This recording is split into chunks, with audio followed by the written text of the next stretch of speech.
গেল। ভিডিওটা সবাই লাস্ট পর্যন্ত দেখো, আমার এই পুচকি বোনটা কী বলতে চাইছে। তাই কিরকম অল্প অল্প কিরকম চাইছো তুমি, একটা তোমার ডিমান্ড? ও ঠিক আছে, চলো চলো দেখা যাক। দাদা বলছি সবই ঠিক আছে, হাইলাইটারটা একটু কম লাগছে, একটু দাও না। ও তাই, ঠিক আছে চলো, আমি হাইলাইটার দিয়ে দিচ্ছি। ওর তো দেখলে ওর ডিমান্ড, ওর ঢং কীরকম, ভালো ঢং করতে পারে। দেখো ওর মেকআপটা কেমন লাগছে, আর সবাই অবশ্যই কমেন্ট করবে। আমি মেকআপ আর্টিস্ট সীমান্ত, আজকে ওর একটা নাচের মেকআপ ছিল, তাই মেকআপটা কমপ্লিট করলাম। কেমন হয়েছে দেখো। ও কেমন লাগছে এবার? খুব সুন্দর লাগছে। বাহ, একটু টাইট রাউন্ড করো। তুমি খুশি তো?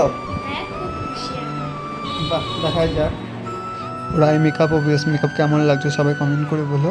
আমার কিন্তু খুব ভালো লেগেছে। ওর হেয়ার স্টাইলটা কি মেসি হেয়ার স্টাইল করেছিলাম, হেয়ারটাও খুব সুন্দর হয়েছে। ওর ওভার লুক খুব সুন্দর হয়েছে, খুব সুন্দর লাগছিলো। বেস্টটা প্রপার বসেছে। ভিডিওটা লাস্ট পর্যন্ত দেখার জন্য অনেক অনেক ধন্যবাদ।